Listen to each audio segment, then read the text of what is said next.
Bismillahirrahmanirrahim. Assalamualaikum warahmatullahi wabarakatuh.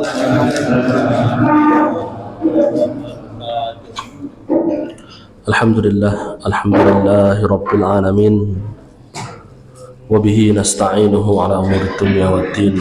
Asyhadu an la ilaha illallah wa asyhadu anna Muhammadan abduhu wa rasuluhun nabiyyul amin.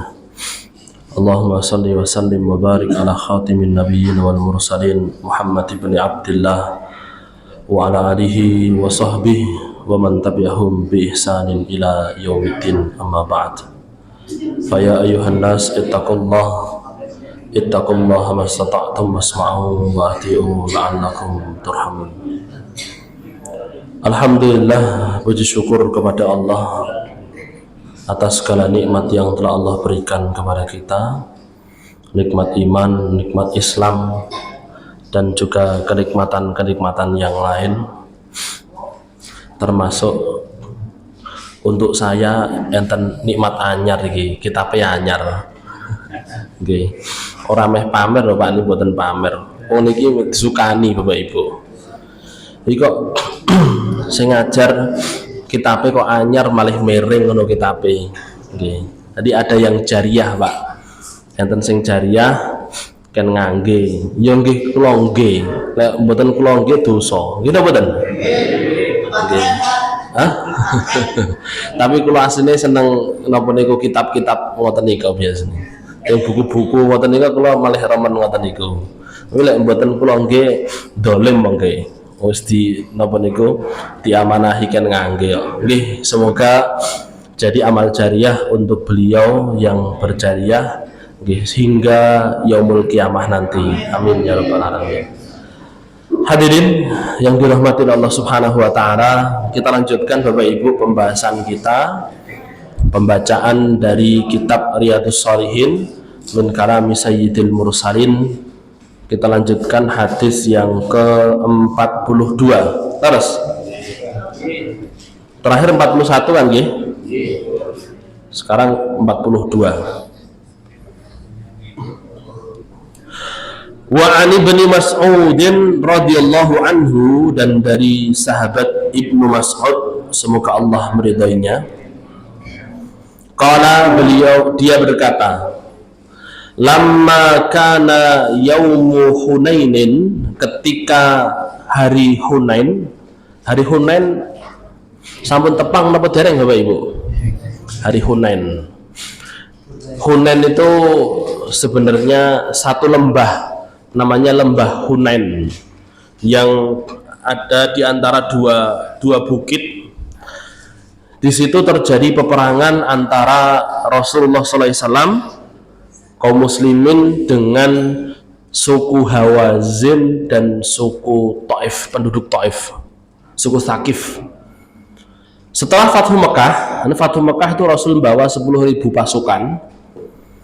6 hari atau 7 hari setelah itu, 6 hari atau 14 hari, 1 atau 2 minggu, 1 atau 2 minggu setelah itu Rasul dapat kabar, 6 harinya, seminggu Rasul dapat kabar kalau orang-orang Hawazin dan orang-orang Taif mau berencana mau menyerang Nabi, mau menyerang Madinah. Sedangkan Madinah ini kan kosongan, tinggal ibu-ibu kalih anak-anak dan beberapa pasukan dan beberapa orang yang memang ditunjuk oleh Nabi sebagai pengganti di sana.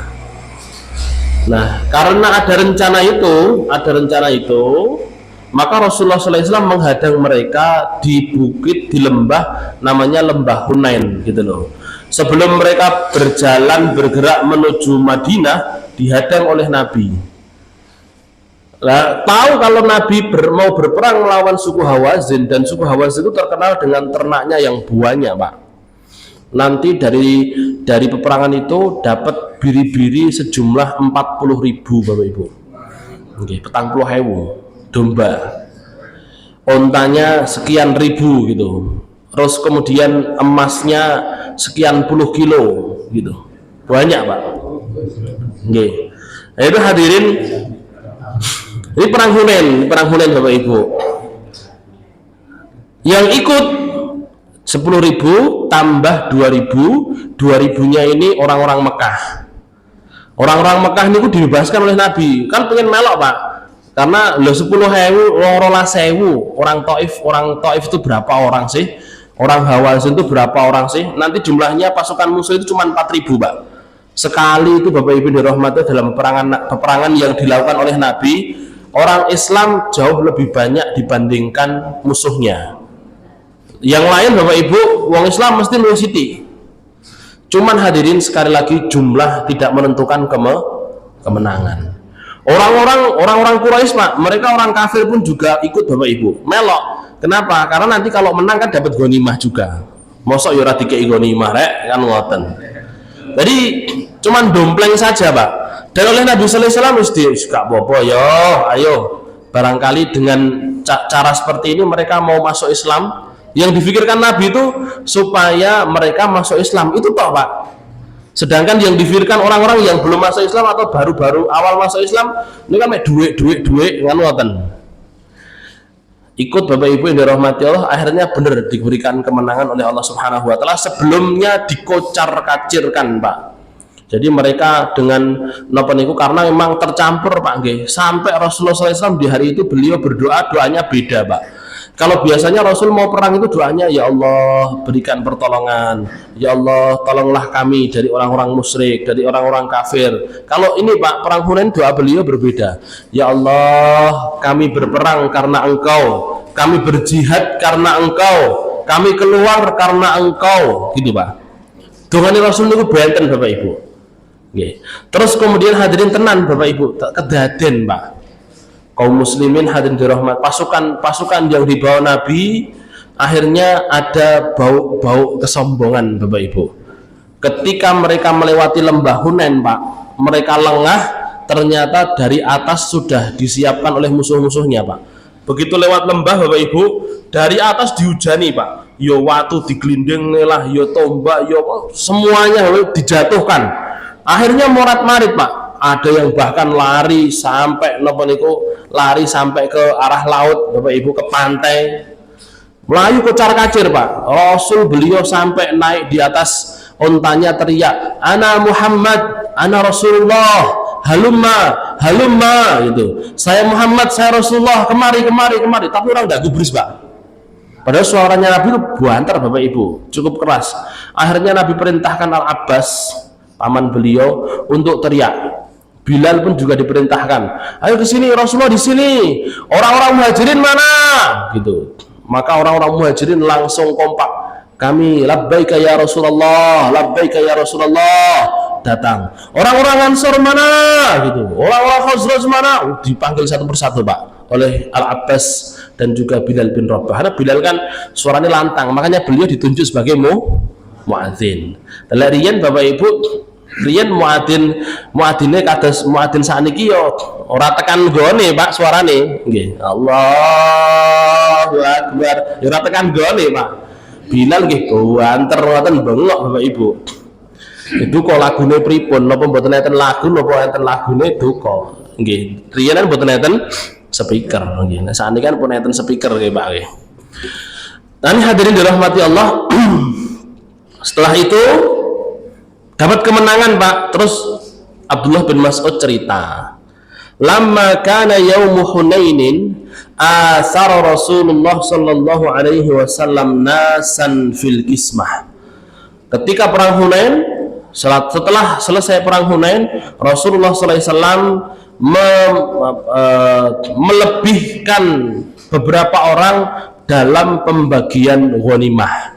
Bukan hanya melebihkan Pak, bahkan orang-orang Ansor dan orang-orang muhajirin awal, sabiquna awalun, itu tidak dapat ghanimah sama sekali. Sekeping perak pun tidak dapat Pak, sekeping perak pun tidak dapat. Padahal sing budal dari Madinah itu mereka, yang sejak dulu membela Nabi itu mereka Pak. Tapi begitu Rasul dapat ghanimah 40.000 biri-biri, sekian ribu onta Bapak Ibu, niku orang Ansor orang enek sing itu Pak. Niki lek cara Jamaah Nur Rahman dados tiyang Ansor ngoten benjing tumut malih napa mboten? Nggih. Jenengan itu yang pertama mandegani sing mandegani sing wiwiti sing berjuang ket awal niku lho jenengan iki. Lah kok barang enten pembagian nek rezeki iki ora dikei ya iku. Nggih. Barang belehan Pak nggih, barang korban Pak ternyata maaf warga Perumnas Kelutan tidak ada korban. Padahal enten sing dibeleh Pak. Terus dibagi ning pundi? Justru di luar sana. Warga Perumnas Kelutan mboten enten sing asal sama sekali. Kira-kira sesuk meh korban malih napa mboten? Nggih. Itu Bapak Ibu, Fa'aqtal Aqra ibnu Habis, ada orang namanya Al-Aqra bin Habis, baru masuk Islam dari Arab Badui, Pak. Salah satu pimpinan dari Arab Badui. Dikasih mi'atan minal ibil, 100 onta. Unta siji semarem iki 100 Bapak Ibu. Sak uang loh Pak, satu orang itu kasih 100. Wa aqta Uyainah ibnu Hisan misla dzalika. Kemudian Uyainah bin Hisan ini juga sama. Dia tuh orang Arab Badui Bapak Ibu, baru masuk Islam. Omongannya nyerewekit Pak. Nggih, omongannya nyerewekit, bahkan nanti beliau itu sempat murtad Bapak Ibu setelah Rasulullah SAW meninggal. Uyainah bin Hisan nih Pak. Rasul meninggal, muncul nabi baru, Uyainah pindah haluan Pak, karena nabinya itu berasal dari sukunya, namanya Uyainah bin Hisan. Nanti napa niku murtad, ditaklukkan oleh Khalid bin Walid, diarak ke Madinah, akhirnya napa niku dikasih pilihan oleh Abu Bakar As-Siddiq Khalifatul Rasulullah, mau masuk Islam lagi apa milih ngene wae terus dipenggal aja.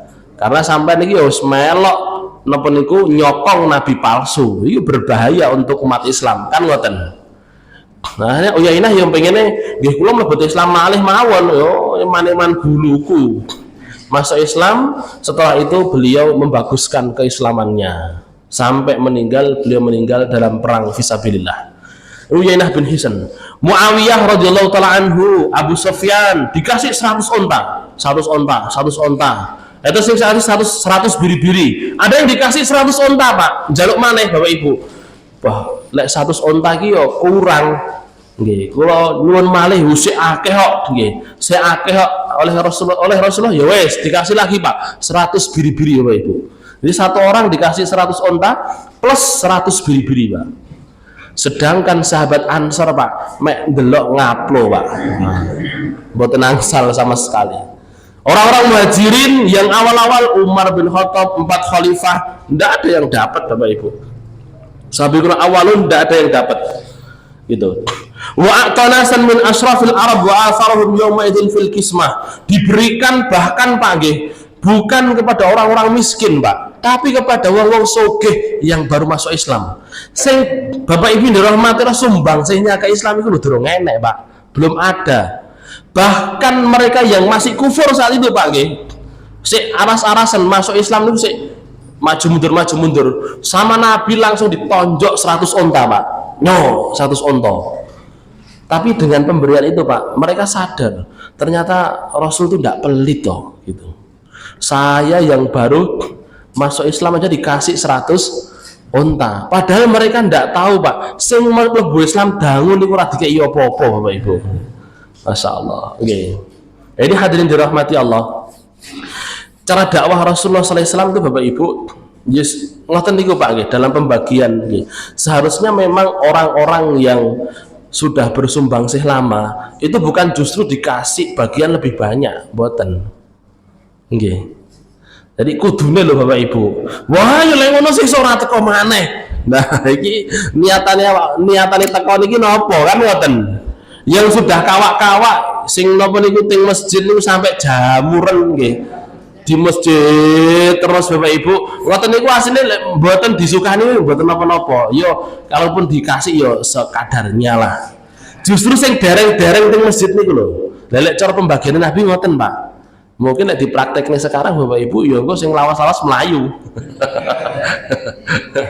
Nggih, monggo. Lek mayu nggih, iki kudune dipertanyakan le Sing diniatne apa? Datang ke masjid apa cuman biar dapat napa niku pembagian kurban? Nggih. Kan nggih mboten. Nggih Bapak Ibu. Ya. Tapi dipraktekno mboten ngoten niku, cobi. Nggih. Jadi hadirin, begitulah Rasulullah beliau membagi memang orang-orang muallafati qulubuhum, orang-orang yang hatinya baru dilunakkan, orang-orang yang baru hijrah itu Bapak Ibu harus dilos-los, nggih.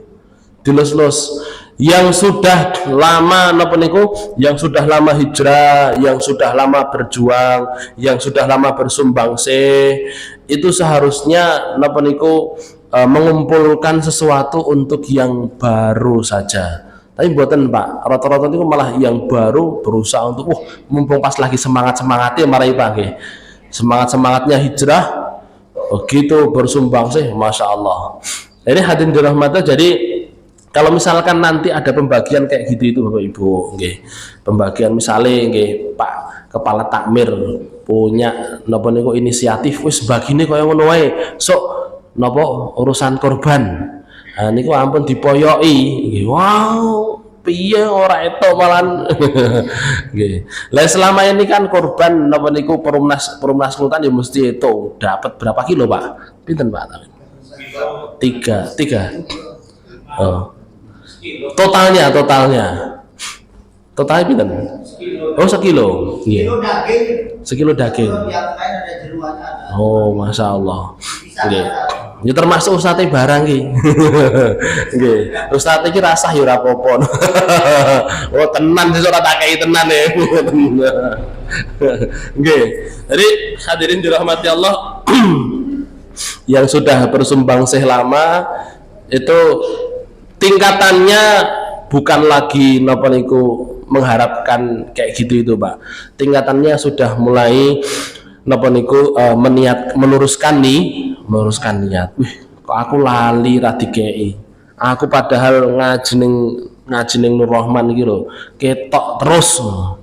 Mesti ketok walaupun saya bukan orang Nur Rahman iki, bukan orang Perumnas, tapi mesti aku ketok lho ngaji ning kono. Tapi kok aku gak dikei yo.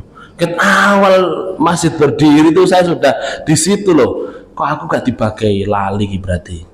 Nah ini hadirin dirahmati Allah, di saat itulah napa niku pahala yang besar itu akan menanti panjenengan Pak. Yo oleh ngomong gampang tapi kan yo rada abot. Nah itu hadirin begitu. Terus kemudian faqala rajulun, cara enten sing bagi ngoten niku Pak nggih. Kalau misalkan Pak Ketua Takmir bagine kados Nabi bagi wau Bapak Ibu, kinten-kinten niku pembagian adil napa mboten, Pak? Hah? Pembagian Nabi tadi pembagian adil atau bukan, Pak?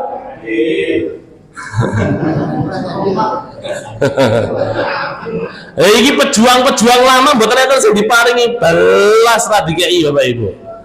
Ini sing dompleng dari Mekah baru masuk Islam, bahkan si kafir barang tumut Pak.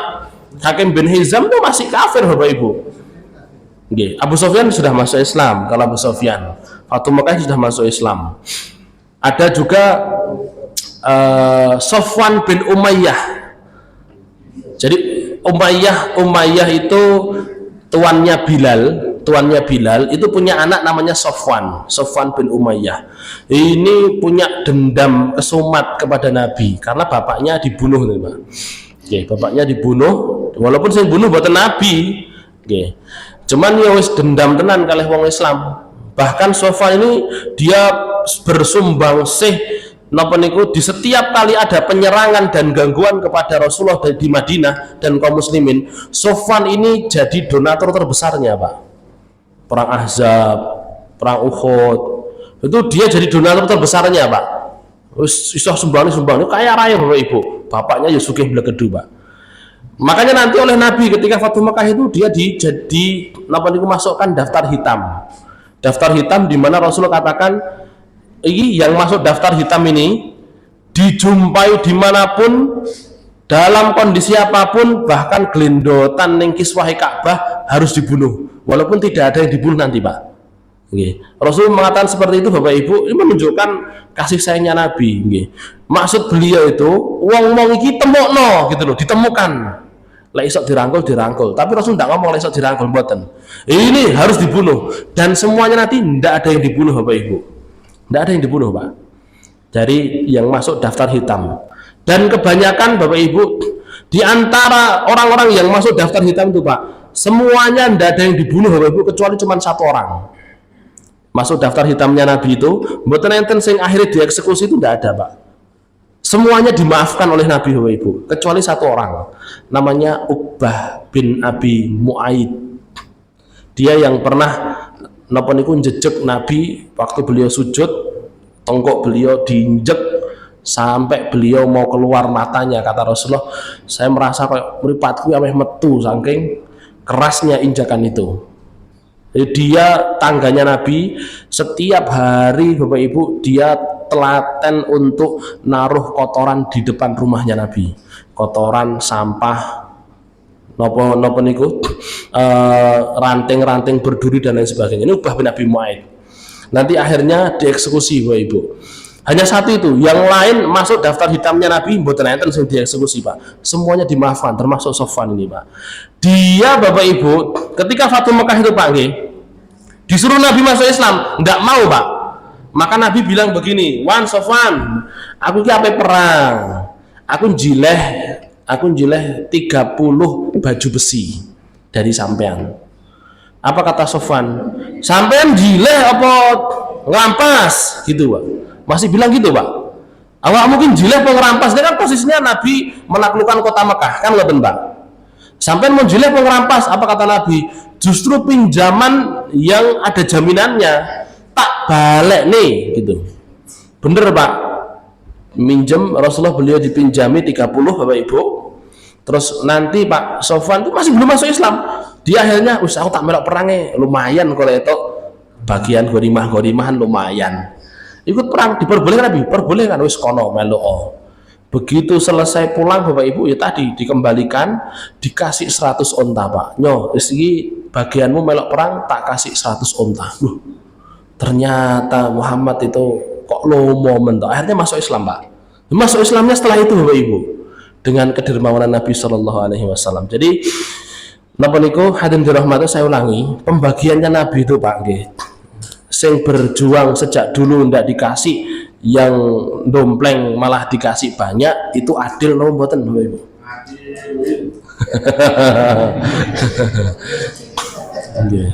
Adil enggak Pak? Yang dilihat itu Bapak Ibu jangan adil harus sama, enggak. Kalau yang jadi pertimbangan adil harus sama Pak, salah total.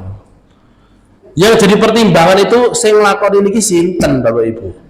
Loh, kalau Rasulullah SAW perintahnya dari Allah, adil betul Pak? Ya adil gitu. Walaupun yang orang yang berjuang lama itu Bapak Ibu dirahmati Allah, ndak dikasih, yang baru aja sing dompleng itu dikasih Pak, ya adil Bapak Ibu. Namanya adil itu bukan membagi rata. Adil itu menempatkan sesuatu pada tempatnya. Cuman Pak nggih, disitulah loh Bapak Ibu kaum muslimin akan diuji Pak. Setelah itu faqala rajulun, seseorang mengatakan, ini Bapak Ibu, wallah inna hadhihi qismatun ma udila fiha wa ma urida fiha wajhullah. Demi Allah, ini pembagian yang tidak adil katanya. Seorang laki-laki yang terkenal ahli ibadah, ibadahnya top, sedekahnya top, puasanya top Bapak Ibu, dia mengucap dengan lantang, demi Allah. Ini orang Pak dari Madinah asalnya Pak. Ini pembagian yang tidak adil, yang tidak diinginkan padanya wajah Allah Subhanahu wa taala. Ini yang bagi karena melihat, oh kayak dulurku makanya tak kasih banyak, kayak dari bangsaku makanya tak kasih banyak. Ini hadirin dirahmati Allah, inilah ciri-cirinya orang Khawarij Bapak Ibu. Jadi yang ngomong ini orang Khawarij Pak. Orang Khawarij dengan orang munafik itu beda loh Pak. Orang apa bedanya Pak? Okay. Orang-orang munafik itu wa idza qamu ila sholati qamu kusala. Mereka kalau mau sholat itu Pak males sholatnya. Yuraunan nas, kalau mau melakukan sesuatu Bapak Ibu amal soleh Ini mek riak tok. Ada tedengnya terus riak. Lek enek sing delok gelem, tapi lek ndak ya ndak. Ada yang muji mau. Kalau saya dapat sesuatu mau, lek ndak ya ndak. Yuraunan nas, mereka itu cuman riak. Melakukan amal soleh cuman riak. Wala yadhkurunallaha illa qalila. Dan mereka mengingat Allah itu cuman sedikit ya. Jarang-jarang ingat Allah. Itu kan orang munafik, Pak. Tapi kalau orang Khawarij, Bapak Ibu, kata Rasulullah SAW kepada Abu Bakar As-Siddiq, mereka itu lebih banyak kiroahnya, aksaru minka kiroatan, lebih banyak baca Qur'annya daripada engkau wahai Abu Bakar. Padahal Abu Bakar As-Siddiq khairun nas ba'dan nabi, manusia terbaik setelah Nabi SAW. Jadi malah justru Nabi mengatakan, maca Qur'an iki Abu Bakar ambek awakmu, kalah awakmu gitu. Salatnya itu lebih koyok ketok khusuk dia, lebih sergap dia. Itu orang-orang Khawarij, Pak. Cuman Bapak Ibu, dia tidak dibekali dengan ilmu. Sehingga Pak, yang menurut dia benar itu adalah, yang menurut dia pantas untuk ditiru, itu adalah orang yang punya kedudukan lebih tinggi, yang ibadahnya jauh lebih sergap daripada dia. Lah ibadahnya mboten lebih sergap, Pak, ndak sudi dia untuk mengikuti orang itu, Bapak Ibu. Ndak mau. Mana pintar ngomong tok, Bapak Ibu, ora gelem. Ndak mau. Jadi itulah Bapak Ibu dirahmati Allah, dia fokus untuk jadi ahli ibadah, Bapak Ibu, tapi tidak mau bekali dengan ilmu, Pak. Itulah yang kemudian Bapak Ibu membuat dia semakin bersifat sombong dan ujub, sehingga merasa dilihat Pak nggih, sak Nur Rahman iki sing paling sergap ibadah sapa? Aku. Berarti sing paling pantas dirungokne kuwi aku. Ngoten Bapak Ibu. Muncul kayak gitu tuh Pak, karena dia fokus ke ibadahnya, tidak memperdalam ilmunya. Makanya Bapak Ibu, dia melihat Nabi sallallahu alaihi wasallam, Pak. Nabi sallallahu alaihi wasallam, Bapak Ibu, beliau nikah berapa istrinya, Pak? 11. Oke, Nabi istrinya 11. Saya itu loh ndak nikah sama sekali, ndak ada ruang untuk melampiaskan nafsu. Berarti yang paling baik siapa? Saya pun Nabi. Saya. Jadi dia merasa itu, Pak, yang paling benar itu dia. Nabi itu pantas untuk dikoreksi menurut dia, Pak. Itu kan Bapak Ibu berbahaya. Gini betul, Pak. Dia tidak peduli kisah sahabat, Bapak Ibu. Ini berbahaya, Pak. Ketika ada orang mengatakan sopo Umar itu sopo Umar. Sopo Umar kan dudu Nabi kan. Lah Umar bandingannya kalih Nabi, Bapak Ibu. Lah sahabat Umar bandingannya kalih sampeyan. Ya waduh, ngoten Pak. Sopo Syafi'i iki siapa Syafi'i? Lah kok sopo Syafi'i? Syafi'i dibandingin kali dudu Nabi. Ya memang beliau bukan Nabi, bandingannya kali Nabi. Imam Syafi'i beliau bukan Nabi memang, tapi dibandingin karo awakmu. Ya waduh.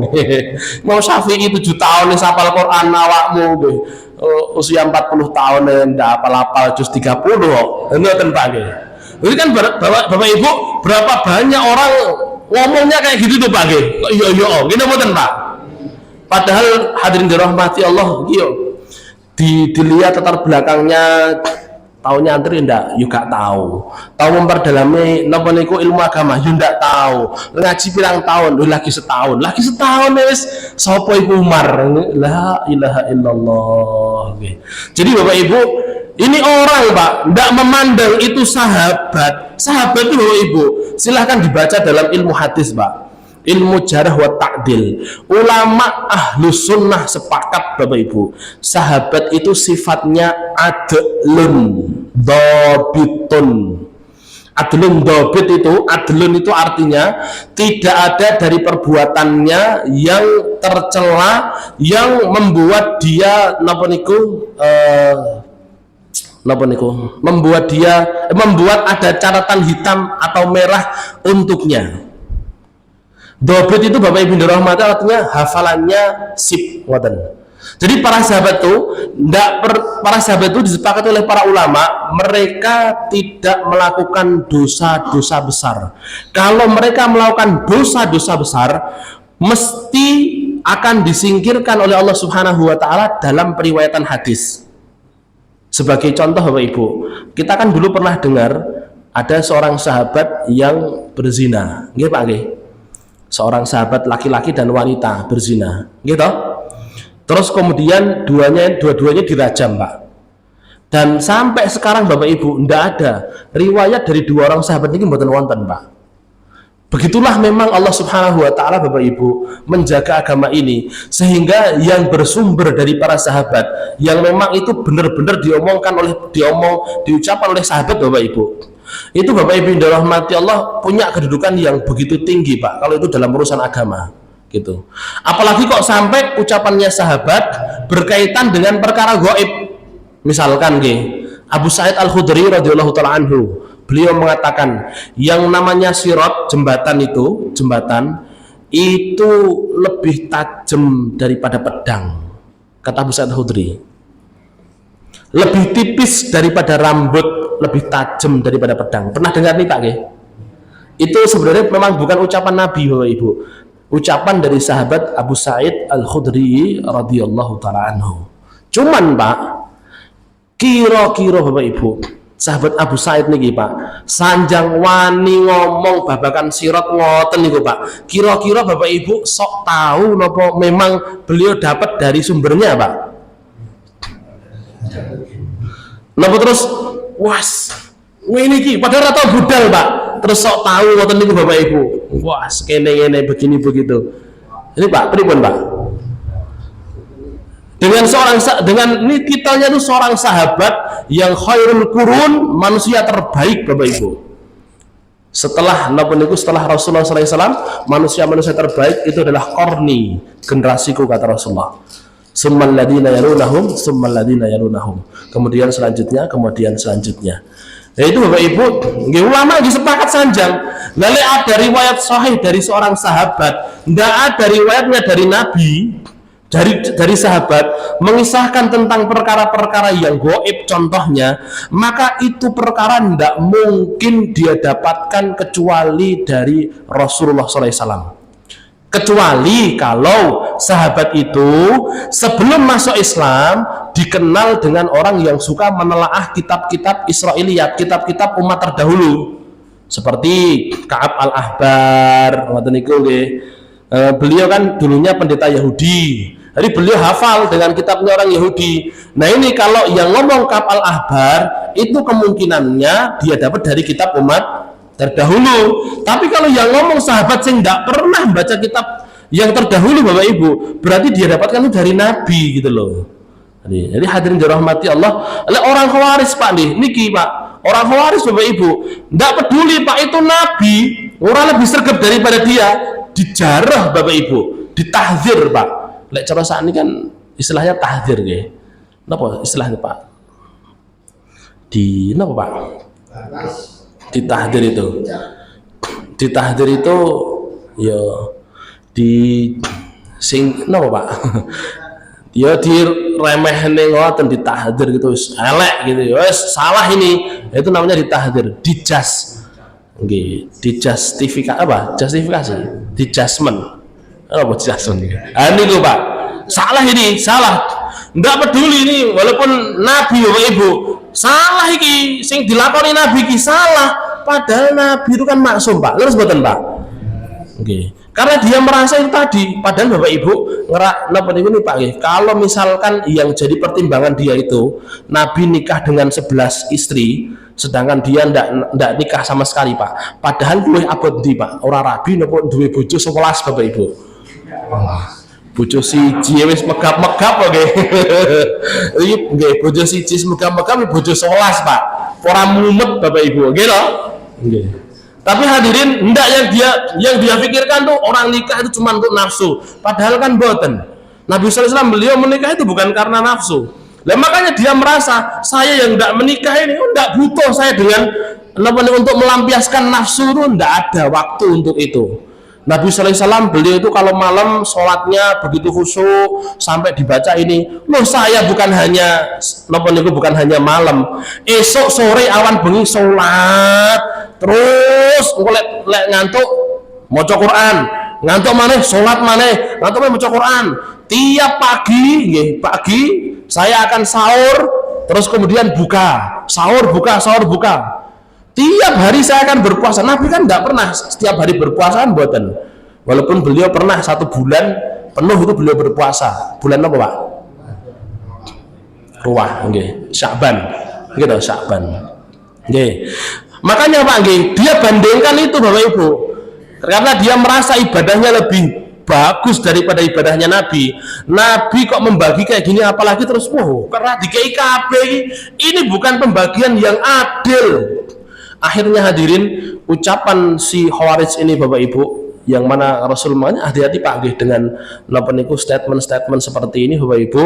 Itulah pentingnya kita bukan hanya meningkatkan kualitas ibadah tapi juga kualitas keilmuan nggih pinter nggih wajib, pinter niku nggih wajib, ahli ibadah itu juga harus ngoten. Mboten namanya ahli ibadah mawon Pak.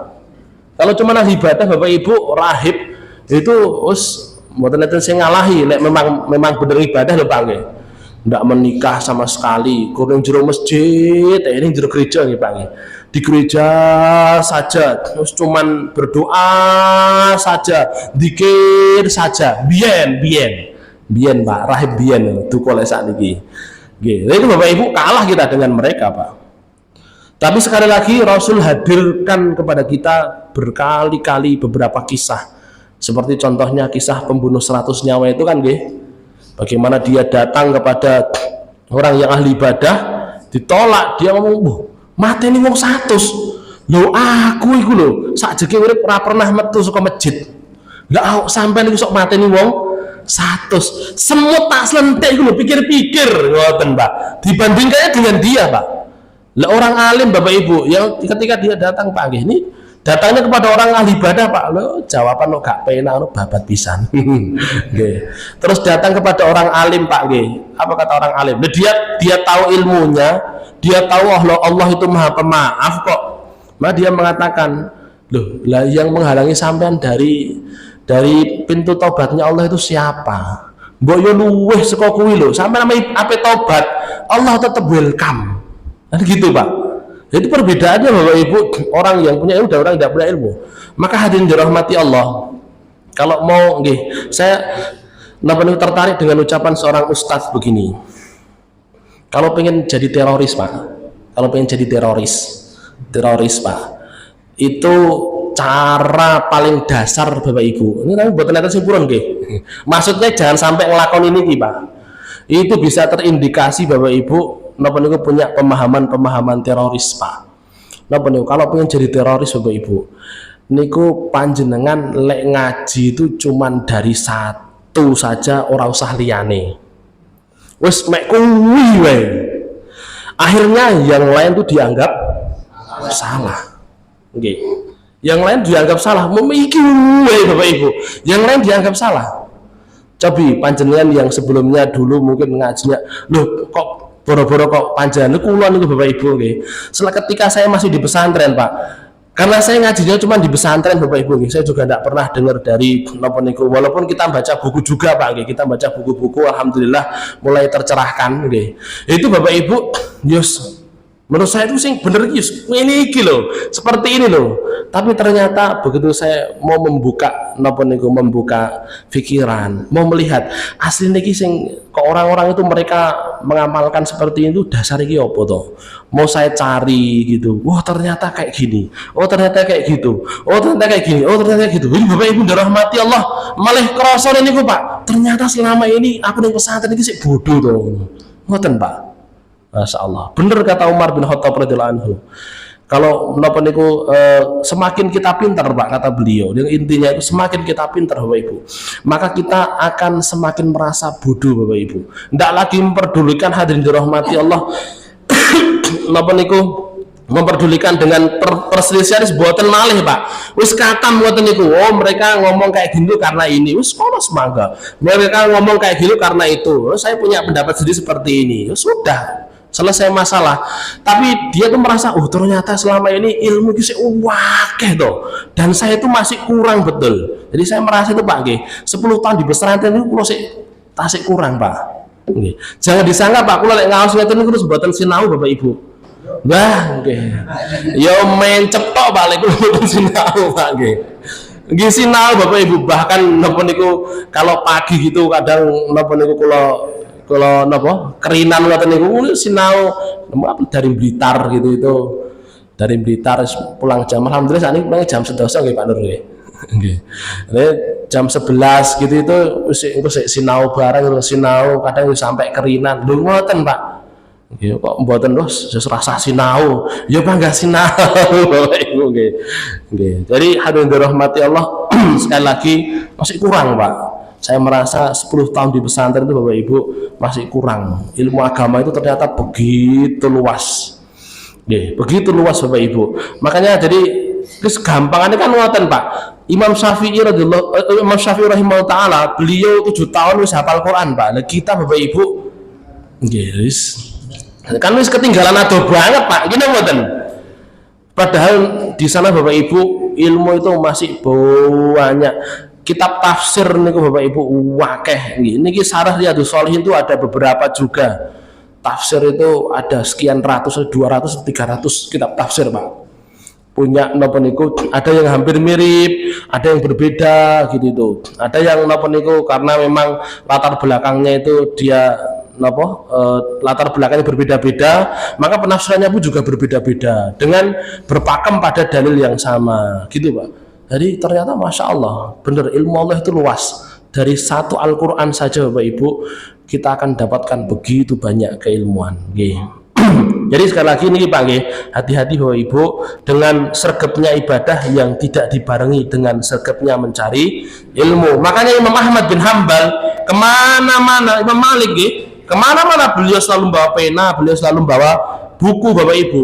Dikatakan kepada beliau, hei guru jenengan tuh imam loh, imam. Lah kok ning ndi sing nggo buku iki pripun? Lho, lek nyatet iki minal mahdi ilal lahdi. Seko dari buyut ibu sampai lahat nanti. Cari ilmu itu ndak ada batasnya Bapak Ibu. Padahal beliau fokus dalam ilmu agama. Itu minal mahdi ilal lahdi, Pak. Napa sing pengen napa niku mendalami seluruh ilmu. Nggih mboten Bapak Ibu? Nggih. Nggih Pak nggih, seluruh ilmu sinau matematika tok ngoten Pak. S1, S2, S3 wonten. Enten Pak nggih. Ya insyaallah. Nggih. Steller. Nggih. Terus kemudian jadi ini orang mengatakan wallah inna hadhihi kismatun ma'udila. Orang-orang munafik dengar Pak, tambah mereka semakin menggonggong Bapak Ibu. Wah, tenan toh. Sekarang kalian baru sadar. Biar aku ngomong Abdullah bin Ubay bin Salul Pak. Lek ngomong Bapak Ibu nyelau wakit. Masya Allah, dia mengatakan begini Pak. Biar aku ngomong toh. Piye-piye namanya tuan itu kalau memelihara anjing, lama-lama itu anjingnya yang gigit dia, gitu Pak. Jadi Rasulullah SAW beliau dianjing-anjingkan oleh Abdullah bin Ubay bin Salul. Rasul masih hidup itu loh Bapak Ibu. Yang ngomong,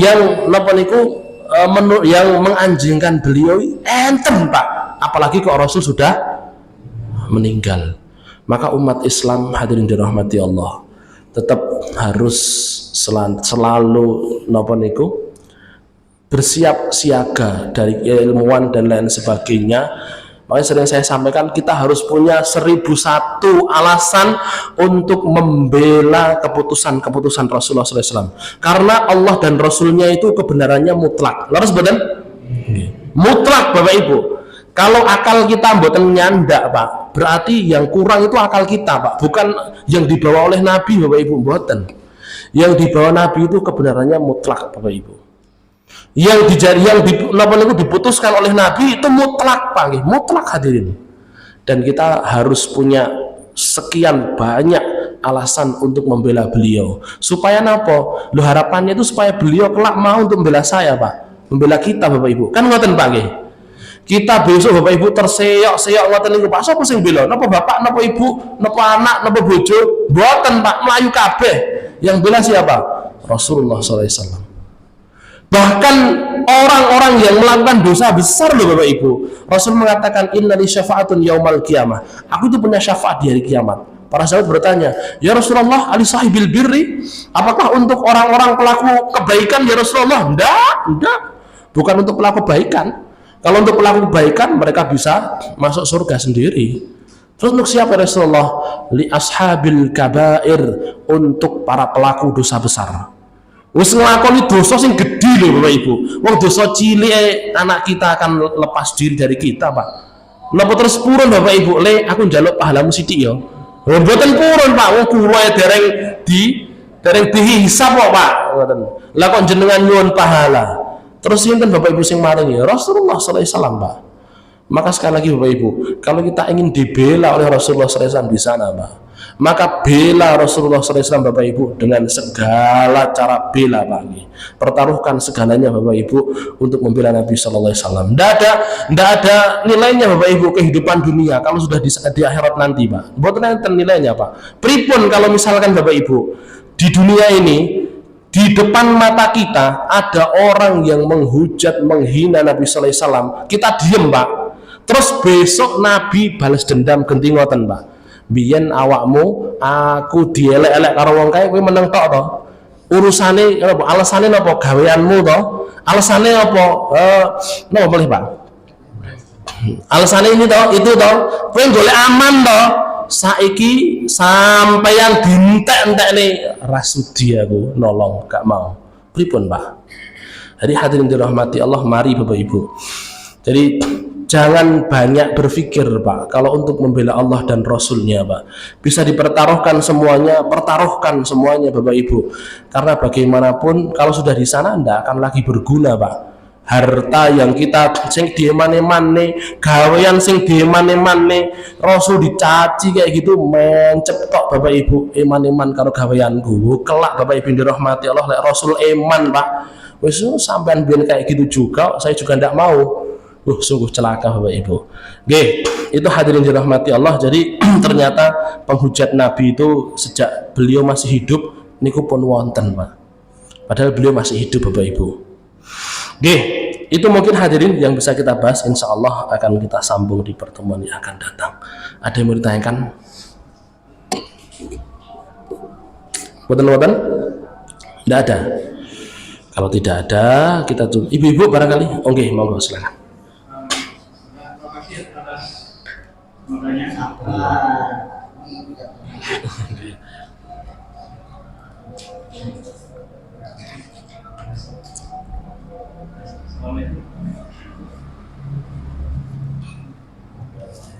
Cek.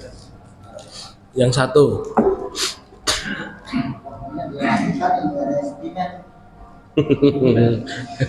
Baik, Assalamualaikum warahmatullahi wabarakatuh. Sedikit yang belum saya tanyakan. Assalamualaikum warahmatullahi wabarakatuh. Kawaris itu tadi. Oke.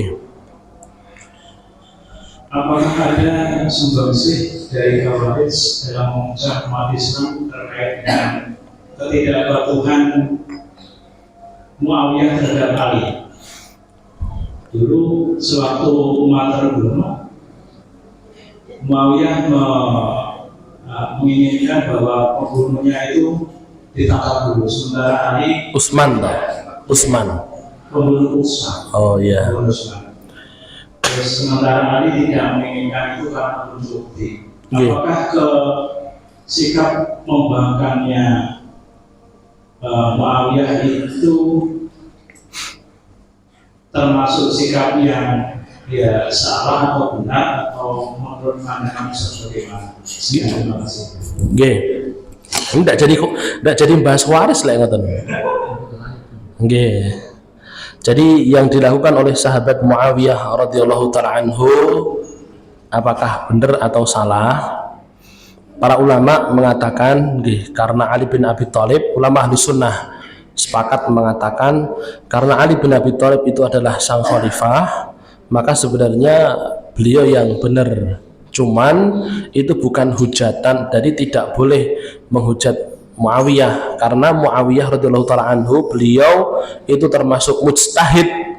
Ketika beliau mempunyai satu pendapat salah, maka beliau tidak berdosa tapi dapat pahala.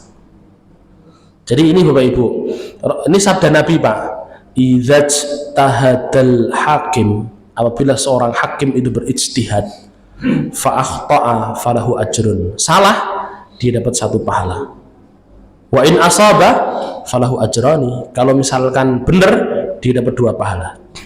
Kalau kita napa niku memandang perbedaannya ulama itu dengan hadis ini, Pak. Oh, adem Bapak Ibu. Katakanlah ulama fulan nggih.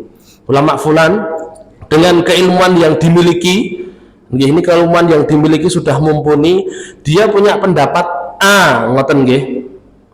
Terus ternyata ulama fulan punya pendapat B. Setelah dianalisa,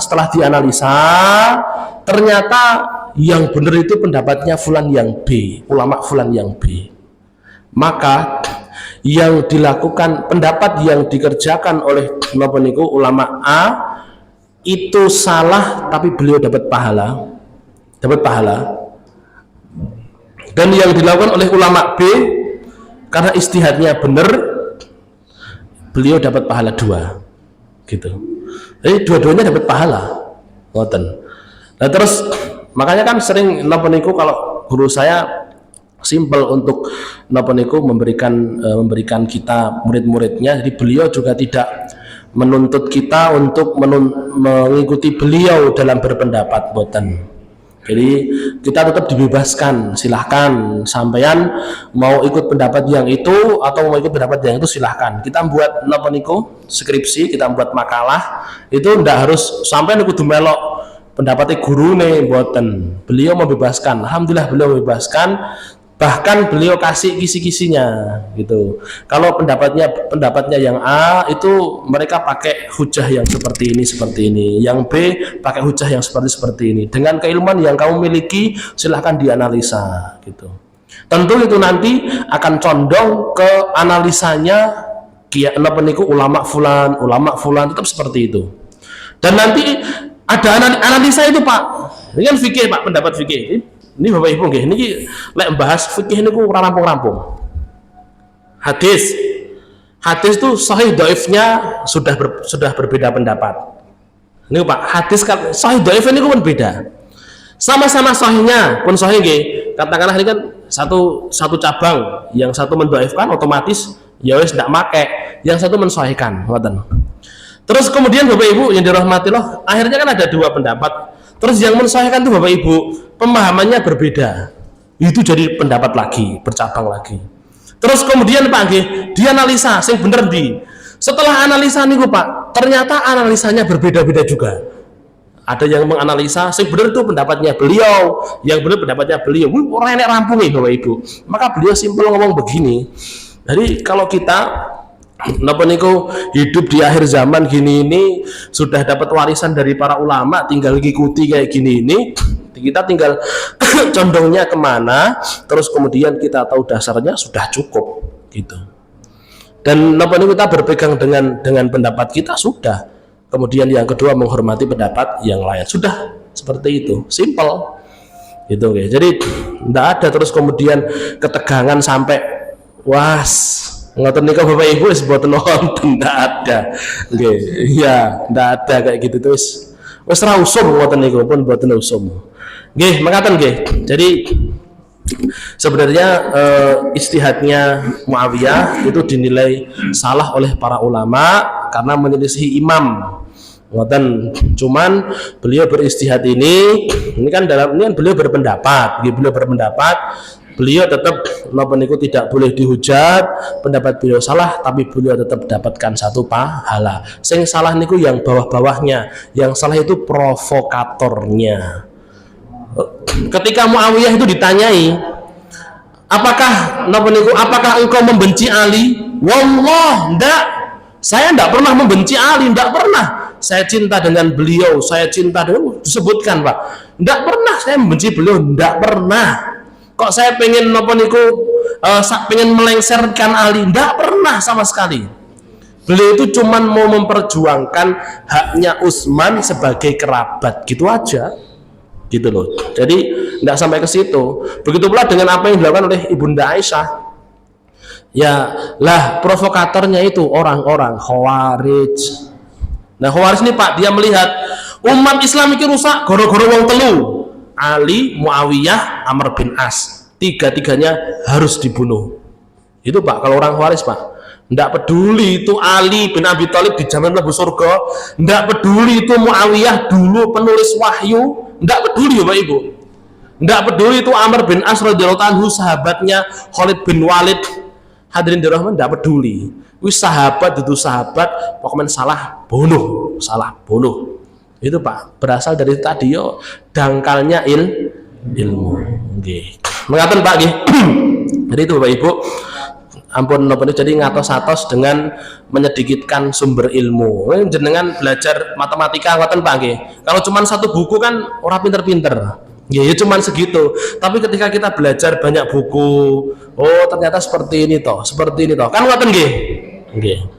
Tapi mengatakan Bapak Ibu, jangan mendangkalkan pikiran kita dan keilmuan kita. Justru mari kita buka lebar-lebar. Ternyata ilmu Allah itu begitu luas, dan Allah Subhanahu wa taala penyayang untuk seluruh umat yang beriman. Semoga Allah Subhanahu wa taala melimpahkan rahmat dan kasih sayangnya kepada kita semuanya, dan mengumpulkan kita dengan Rasulullah SAW dan para sahabatnya di surga. Amin ya rabbal alamin. Makatan kurang lebihnya mohon maaf. Kita tunggu anda kafaratul majlis. Subhanallahumma bihamdika asyhadu an la ilaha illa anta astaghfiruka wa atubu ilaik. Assalamualaikum warahmatullahi wabarakatuh.